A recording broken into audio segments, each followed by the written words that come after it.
Hello and welcome to Sage's Tabletop Table Talks. I'm Sage, and this is my tabletop. I'm going to talk to you about tabletop role-playing games. For those of you who've seen the movie Skullduggery, you guys will know that the main character decides he's going to play the Warlock. And if you know anything about me, you will know I fucking hate Warlocks. I hate Warlocks. If there was a single class I could remove from Dungeons & Dragons, without question, it would be the Warlock. And why is that? And can we fix the Warlock? And the answer to that is, it's a stupid edgelord class that doesn't make any sense and isn't needed. And yeah, kind of, but we don't need to. Anyway, I do have the 5th edition book. I don't have 2024 on me, but I think it still will very much be relevant to what I talk about when I talk about why I hate Warlocks and what we need to do to fix them. So, the Warlock class is a charisma-based spellcasting class, because we need another charisma-based spellcasting class. We only have the Bard and the Sorcerer, and to a lesser extent, the Paladin. Yeah, so in 5th edition and 2024, and it really is telling to the game creators that intelligence is just useless. Unless you're a wizard, intelligence is such a useless stat, it doesn't do anything for the player. A handful of skills, but, you know, so does dexterity and charisma. Dexterity does 100 other things, and charisma, at the very least, has 4 classes tied to it instead of just 1. Charisma's still not great, but like I said, it's just really telling the game designers who they are, that they think that intelligence is useless. But anyway, so one of the reasons I don't like the Warlock is because the Warlock and the Tiefling, and I also don't like Tieflings. Making Aasimar core to Dungeons & Dragons has helped my hate of the Tiefling some, just because it's like, I can't stand the Tiefling because it's very much an encouragement of people to play like stupid edgelord characters and not play like interesting characters. And the Warlock, luckily they got rid of the charisma boost for Warlock, but Warlocks got a charisma boost, and they did so, or not Warlocks, Tieflings got a charisma boost, and they did so just to make them tied to the Warlock, and vice versa. The Warlock and the Tiefling have always been a race-class combination that were designed for each other. And there isn't a single class-race combination in the game that is like that. There is no race that is intrinsically tied to a ranger. There is no race intrinsically tied to a cleric or a fighter. It is only the Warlock and the Tiefling that are tied together. They exist to justify the other one's existence. And that is bad game design. And like I said, Tieflings used to have a charisma boost. Like, they don't anymore. But I love this, where they talk about, so Tieflings who are charisma-based, Tiefling trait, your intelligence score increases by 1, your charisma increases by 2. And here's how they're described. Tieflings subsist in small minorities found mostly in human cities or towns. They often grow up to be swindlers, thieves, or crime lords. No, they don't. They grow up to be warlocks. Lacking a homeland, they, you know, basically they are, they're not quick to trust anyone who claims to be a friend. Basically, they're these kind of loner characters which scream high charisma. And so the Warlock, a charisma-based caster, is described as this. Warlocks are seekers of knowledge that lie in the fabric of the multiverse. Through pacts with mysterious beings of supernatural power, Warlocks unlock magical effects both subtle and spectacular, drawing on ancient knowledge of beings such as fey nobles, demons, devils, hags, and alien entities of the far realm. Warlocks piece together arcane secrets to bolster their own power. What about that says charisma-based? I mean, you can make an argument of the pact, but do you think demon kings and fey gods and great old ones really Do you think they're really going to be swindled by a little mortal like you? No, they're not. You're going to make a pact with them, and they're going to write the pact. And honestly, your best bet is to be smart enough to understand the fine print in said pact you make with these things. What warlocks are is sorcerers are casters who are naturally magic, whether they have some kind of magical bloodline, like maybe their great-great-grandfather was a dragon. And wizards are ones who, through careful study, understand words and connotations and motions and materials that affect the weave, the magic forces of the universe. Bards are ones who, through song and word and, dance, very similarly to the wizard, except the way they affect the weave, instead of chants and incantations, it's through songs passed down from bard to bard. Clerics pray to divine gods in order to grant them manipulation of the weave. Druids do so through their natural connection to nature. Warlocks do so by making deals with otherworldly beings, like a Cthulhu or Fey gods. And so, like, the idea that you're going to use your charm to negotiate a better contract with Cthulhu, you're a fucking idiot if you're going to use that as an argument. Just, no, shut up. Your argument's invalid. They exist that way because the 4th edition Warlocks were charisma-based. And it's like, okay, but it's still stupid design then, and just because the design used to be stupid doesn't mean we have to maintain that stupid design. There's a reason we don't use Thaco anymore. Yeah, nothing about a Warlock screams charisma-based. So the first change I would make with a Warlock, make them int-based. And then you have 2 wisdom-based casters. Druid, Cleric. 2 charisma-based casters. Bard, Sorcerer, 2 intelligence-based casters, 2 intelligence-based casters, Wizard, Warlock. And also, now at least you have 2 classes tied to intelligence instead of just 1. But because the designers of this game are rock stupid, they want to encourage players to be rock stupid as well. The other thing was, and they kind of helped fix this with 2024. The Warlock packs just encourage, and I know people talk about the 3 problem players, Barbarians, Bards, and Rogues. Yeah, okay, Bards, absolutely. People who main Bards, like 90% of them, are creepy fucking weirdos. People who main Thieves, you're about 50-50. Honestly, the Barbarian gets a bad rap. I have played with almost no people who main Barbarians that actually act like the memes suggest. But you want to know who are 95% problem players? Warlock. They're edgy, boring loners who hate everyone and yet constantly are manipulating everyone because they have a high charisma stat. Like, honestly, every issue people have with the Bard, the Warlock not only is the same, but the Warlock class encourages this shit by giving them these fucking loner background. Warlocks are driven by, oh, I love this. Warlocks are driven by insatiable need for knowledge. Like, everything in here is about how they seek knowledge. Once a pact is made, a Warlock's thirst for knowledge and power can't be slacked with mere study and research. Still search for knowledge. There's nothing, like, even wisdom makes more sense for a Warlock than intelligence. They should be intelligence-based class. That's stupid. But yeah, like I said, everything about it, because in new editions, they added Celestial, which absolutely is a huge boon in order to make the characters less awful.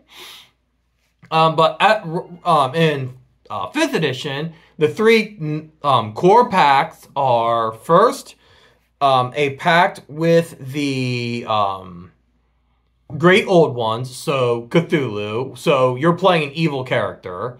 The second one is a pact with the Demon God, So you're playing an evil character. And the third one is a pact with the Fey King. So you're playing a chaotic neutral character, which almost, in most people's cases, are worse than fucking evil characters. The chaotic neutral alignment is the alignment of, but it's what my character would do, to excuse disruptive behavior. They added a celestial one, step in the right direction, but like I said, when you tie your character to the Archfey, so like a god of chaos and mischief and disruption, you're encouraging players to play disruptive characters. You play the Fiend, you know, Satan. You have a character who's tied to Satan. You're encouraging players to play evil, disruptive characters. Great Old One, you're tied to a Cthulhu or a Hastur or something of that nature, like one of the Cthulhu mythos. You've tied your character to you're tying your character to be a chaotic evil character. You are encouraging players to play evil, disruptive characters.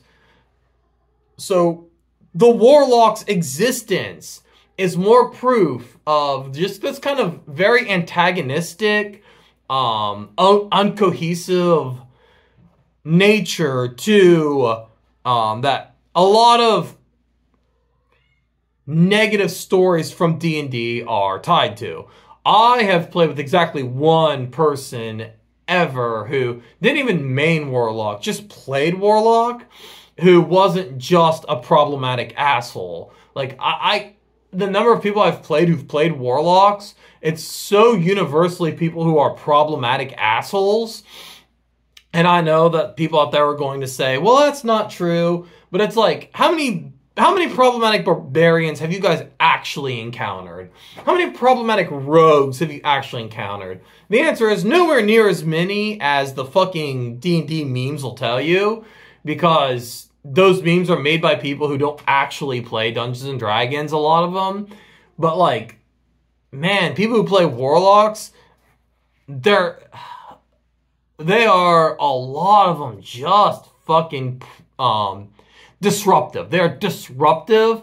But not just are they disruptive. The fact that you have tied your character to a god of chaos and mischief, a god of being disruptive, or Satan, or a great old one who's a being of such unknowable power that their very existence crumbles realities down, to incorporate their backstory into a character, into the world, you have to tie your character, you have to make them aligned to a great evil force in the world. So if your character is a Warlock whose patron is the Fiend, let's say, the devil, a Satan allegory, and it doesn't have to be Satan, it could be Asmodeus or one of these other, like, Lords of Hell, Leviathan, or Baal. But you've tied yourself to a character who is a being of absolute evil. How can you play a character in a party of adventurers tied to a character who's absolutely evil unless you basically just ignore that part of the Warlock lore? In which case, you've proven my point that the Warlock is a useless class and you should just be playing a wizard instead. And you can make the argument of like, oh, well, they had a pact, that, you know, oh, they had, you know, made this pact with but against their will or something, like, I guess you could do. But even then, like, if you come face to face with, you know, fucking, let's see, Baphomet. Baphomet's actually listed. If you come face to face with Baphomet, what do? Your magic is tied to him. You can't, like, just be like, you know what? I'm no longer a part of your clan. Without the DM being like, all right, well, you're not a Warlock anymore. And, guess what, motherfucker? Should have just played a wizard. No, you basically have to make a character who is purely and wholly aligned with a force of evil, or like at best, a force of chaotic neutrality. Once again, I say, like, I'm not even sure that's better, because at least, like, if you're made a deal with, a fiend, at least fiends have, like, this idea of I don't remember which one's lawful, demons or devils, whichever, devils, I think. At least devils have a concept of, like, loyalty.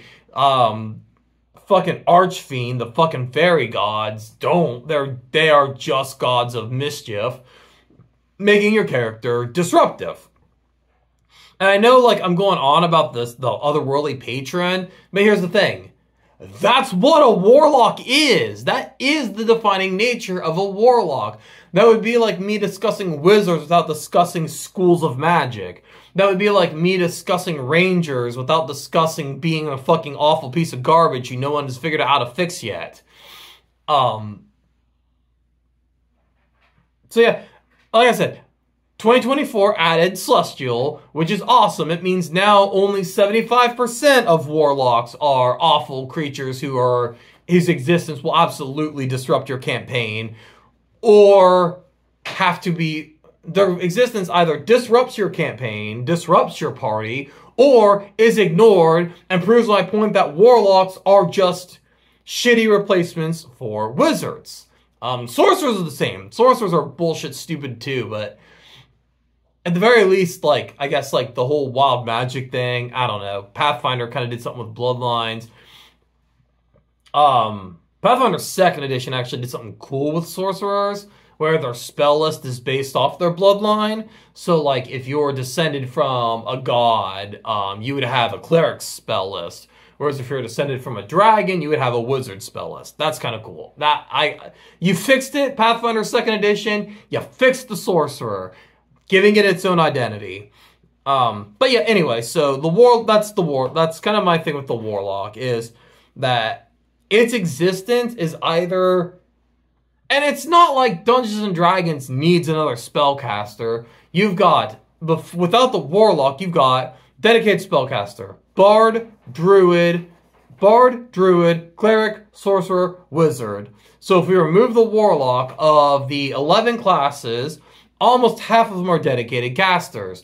Then you have the ranger and the paladin, and, well, okay, we'll just say just ranger, just paladin. So of who are hybrid casters, they are 50-50 casters. So you have 7 of them who are inherently magical. I would argue that 8 with the monk of 11 is... The monk's supernatural powers are magical enough, he still feels like a magical character, leaving a grand total of 3 characters who are not casters. The fighting man, the thief, and the barbarian. The fighter, the rogue, the barbarian are the only 3 that are not inherently magical. And even now, in these new editions, they've released versions of those 3 classes that are inherently magical. And I get that modern D&D is supposed to be a high magic universe, and that's fine. But it just makes the warlock's existence even more so feel so out of place, so redundant, so boring. And once again, I've never seen somebody play a warlock. First of all, I've almost never seen one play a warlock who wasn't also a tiefling. Once again, making the point that that race and class exist to define and to justify the other one. Somebody play a fucking human or dwarven warlock, you boring ass morons. But the warlock's existence just feels unnecessary. And it's not like outside of Eldritch Blast, the warlock have any spells that are just like, oh my god, this defines the warlock. A cantrip that's just a ranged energy blast. Like,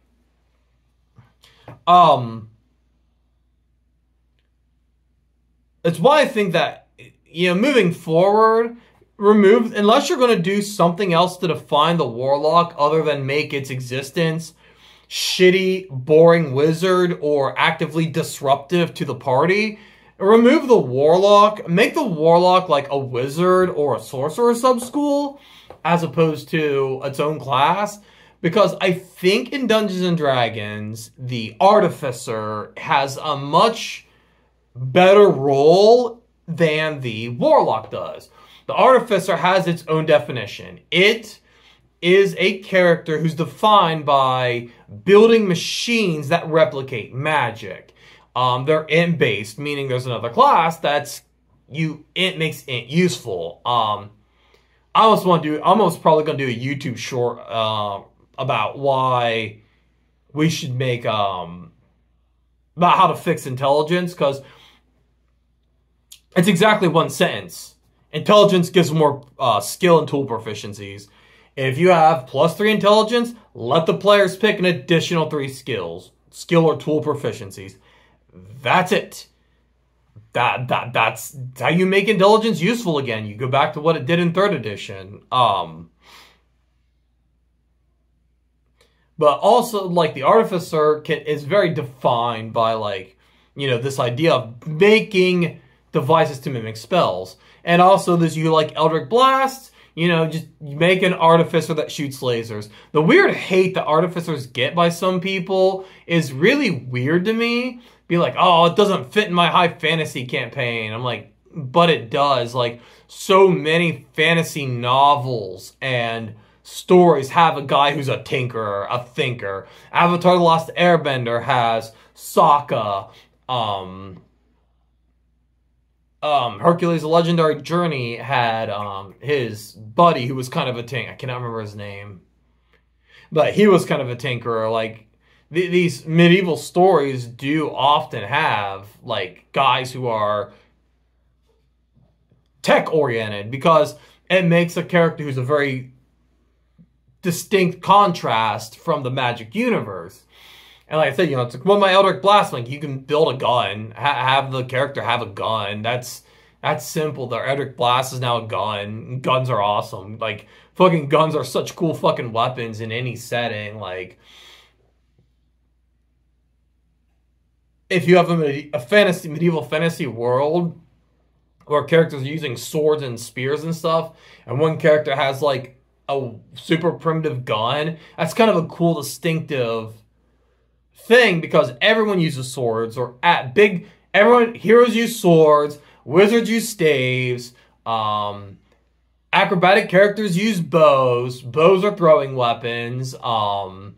Big strong dudes use axes or hammers. Like, you've pretty well covered unique weapons. You might have one character with, like, a really weird weapon, like maybe a battle fan or something. But for the most part, you've got but a guy with, like, a weird-ass, like, flintlock revolver is very distinctive, and it's very unique. Something that Warlocks, to go back to the topic, absolutely lack. Something distinctive, something unique, something that brings their existence to the table. Okay, so how do I fix Warlocks? First and foremost, they're intelligence-based. They're just intelligence-based casters. Full stop. The second way I fix Warlocks is remove the evil pacts. Make the pacts specifically, maybe keep one, like the Great Old One's probably the best evil pact you're gonna find. But, like, give us a Celestial Pact and a Fey Pact and maybe a Divine Pact. Like, you make a pact with, but even then, they're still just very, very much like sorcerers. Like, a Sorcerer Bloodline and a Warlock Pact are thematically so dissimilar. I guess, like I said, you have to make the pact something that is either not evil, or I guess you could make the pact something like that's forced on the character. But even then, like, it's still not that dissimilar from sorcerers. honestly, the way to fix Warlock is blend the Warlock and the Sorcerer into one class. Like, that's the only way to do it, because any fix I can think for the Warlock, it just makes them too dissimilar from Sorcerers to be all that different. But anyway, I guess everybody tell me your thoughts on Warlocks. Do you like Warlocks? Do you think they're cool? And if you like Warlocks, what makes a Warlock an interesting character that you're not just going to use the generic, well, I'm torn between my heroism and my demonic pact. I'm like, well, if it's a demonic pact and you do heroic acts and you break your demonic pact, you're just not really playing a Warlock. You're playing an edgy wizard. Like, I guess the argument would be like a Spawn or Ghost Rider type character, where you're trying to do good within the confines of evil. So there's exactly one story that you can tell with a Warlock. Like, any other class, you can tell any number of stories. A fighter, he might have been a raider from a small village who learned his battle skills by raiding towns and stuff, and has now decided to break away from these raiders in order to, you know, make an honest living. Or maybe he's a soldier who was trained to be a city guard, and when his town was destroyed, he was, you know, the lone survivor who has decided to go out and avenge his death. Or maybe he was a low-ranking guard for the big bad evil guy who, upon seeing the atrocities of it, left and has decided to turn against them.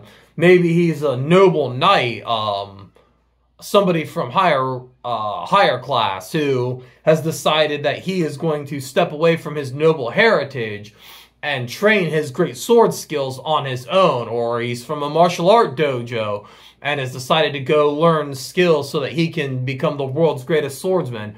There's a number of stories to be told as a fighter. You know, wizards, you know, do they learn magic to become powerful, to avenge 100 ways? Like, there's only one story you can realistically tell with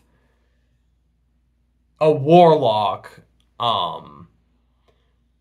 that makes the fact that they're Warlocks an integral part to their character. And that's kind of one of the things with a Warlock. You know, a fighter's a dude who fights. A wizard is a dude who knows magic. A thief is a dude who sneaks around and uses underhanded tactics to get what he wants. You know, a cleric is a servitor of a god.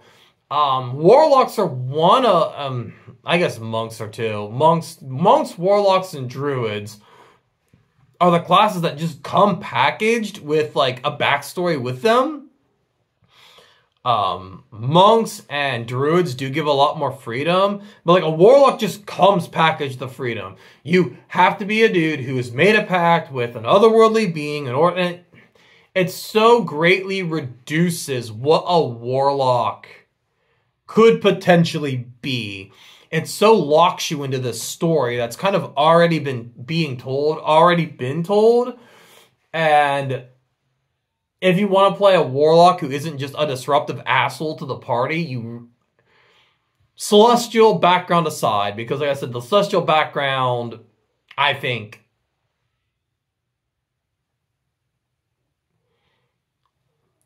is the best thing you can be with a Warlock. But even then, you're like basically just a priest or cleric. That the Celestial Warlock very easily rolls into cleric. Yeah, like I literally can't think of a good way to build a Warlock that doesn't just make them a sorcerer, wizard, or cleric. Like I said, maybe you guys can. I don't know. So this is actually something I've thought about for a long time, because like I said, I hate Warlocks. And much like how I hate Rangers, and have thought and created some ways to make Rangers hold their identity and still be useful, I cannot for the life of me think of a way to create a Warlock's identity and make them useful and not just wizards. But maybe you can. And those of you who play Warlocks, if you've played one of the 3 core patrons, the Fae, the Archfey, the Devil, or Great Old One, how did you make your character interesting? How did you make their story a story that could be told with a non-evil group that doesn't just kind of ignore who you are as a warlock and isn't just, I'm trying desperately hard to do good within the means of the evil that I have assigned myself to? Because that's it. That's the only story you can tell with the warlock that I've seen, that I've come up with, that I could really contemplate. And maybe, I don't know. Because I like to play characters that are a class, but aren't defined by that class's identity. Like, I played a bard that was a pirate. You know, the fact that bards are kind of nimble and charismatic. He was a pirate captain. So, you know, he used that charisma to, you know, rally his crew, and his form of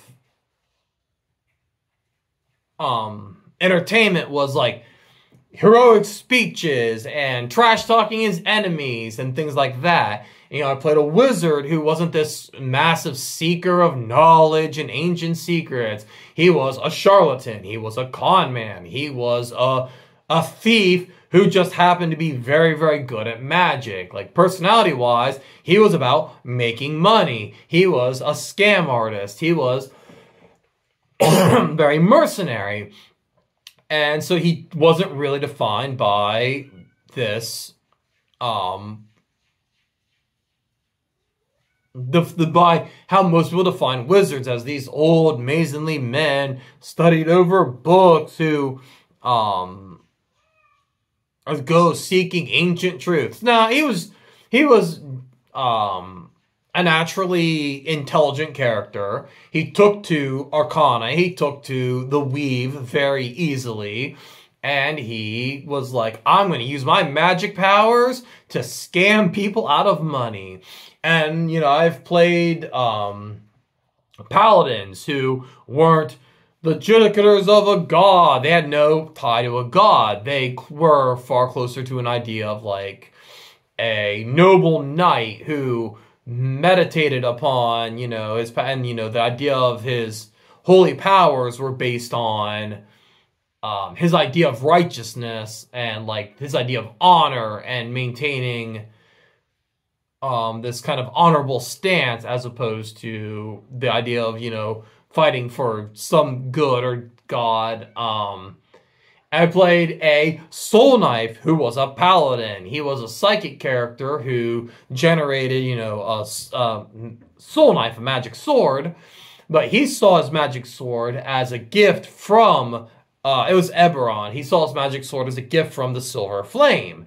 And he saw that this magic sword that was latently psionic powers, he was a latent scion, but because he manifested it as a Soul Knife, for those of you who don't know, Soul Knives are basically Psylocke from the X-Men. They create swords out of psychic energy. But even though it was technically psychic, he saw it as a gift from the gods, that his job was to take his righteous, glowing sword of goodness and destroy evil. I can't remember what the nation is. Basically, it's like a group ruled by a lich of undead. And he saw that as his divine. He had no ties to the Silver Flame, but that didn't mean his personality wasn't tied to the Silver Flame. But, like, I don't see how you build a warlock like that. But yeah, let me know if you guys have, because maybe I just am not, maybe my hatred for warlocks are just blinding me. Maybe, just maybe you guys can explain to me how to build an interesting, creative warlock. But anyway, I guess I'll see you guys next time. Bye.